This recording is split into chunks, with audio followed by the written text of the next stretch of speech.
Hey everyone, I'm Natalie Bencivenga, host of 5 Minutes With, and this week I'm really excited to have the founder and editor of the brand new Presente Pittsburgh Latino magazine, Maria Manautou, here with me. Thank you so much for joining me. Thank you for having me. Thanks. This is really exciting because I think Pittsburgh has desperately needed a Latino magazine in the community for a long time. So what was the inspiration behind this new publication for you? So the inspiration really was, it came out of my own experience as a mom, raising my children here, even though I've been here for over 20 years, but just as a mom, it really hit me that I wasn't finding all the events and just connections to our heritage that I wanted to. And that kind of hitting that roadblock there was what inspired me to actually create it myself. That's just so awesome. I just love a woman that's just like, you know what? I'm just going to do the thing myself. And so what are some of the topics and, talking points that you want to discuss with this new magazine, with this new venture? Sure. So I want to make sure that the magazine is varied, so I want the information to cater to the whole Hispanic community, meaning, so there's business topics, for professionals. There is also sections for the community. That's probably one of my bigger ones, so community holds like any events that are going on. Well, nowadays, virtual meetings and conversations, but not forgetting about immigration. That's a big topic for some in the community as well. Health and wellness. I mean, very varied range. Why do you think Pittsburgh hasn't had a publication like this yet? Why do you think this is still a 2020? Why do you think this hasn't happened? So I think that a few different people and organizations have, done things in the past to a certain extent, but it never became big enough for it to be, for everyone to be aware of it. It's time consuming to, just get all the information and like put it out there. But again, it was a challenge, but I was willing to take it on because the people here deserved it. And what's your background in? Do you have a background in journalism or writing, or are you coming at this from a different angle?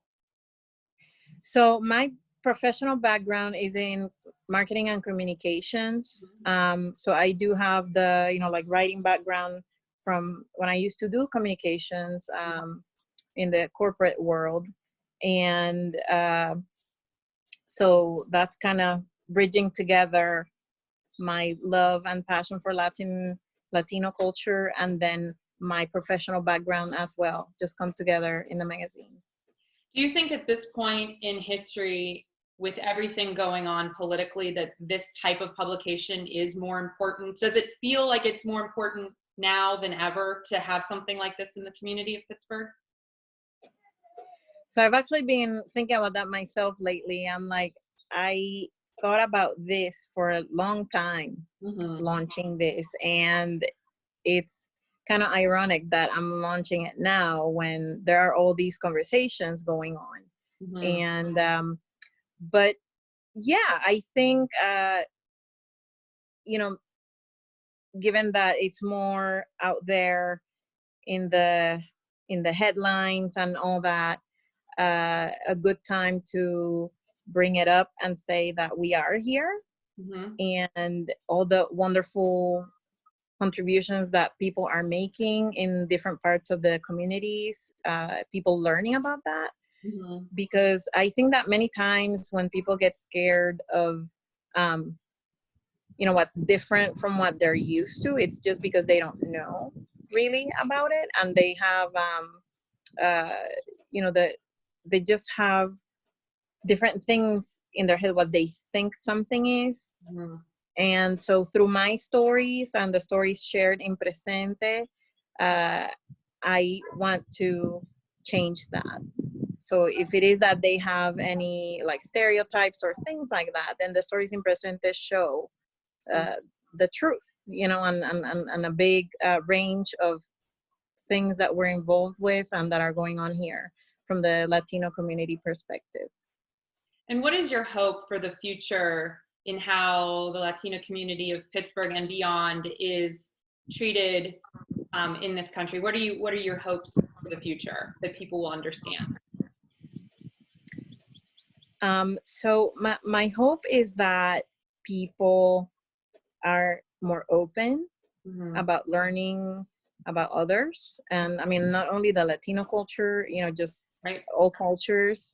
I think that there is a lot to learn from different people if you come to it from a curiosity like standpoint. You know what, so this is what I do, like what do you do there? And you know, you take it from that. I have mentioned before that growing up in my school there were lots of international students, and I loved that growing up, just, you know, talking to people from different places. And then even in my family we hosted an exchange student from Denmark. Oh, wow. And yeah, and I was when he lived with us, I think I was like around 11 years old. So I mean, like it's just so much fun, you know, learning from the food that people eat in different places, like different celebrations and things like that. So I that is what I want. I want to, you know, bring curiosity, conversations among people, and hopefully bring them to be more open about learning about others.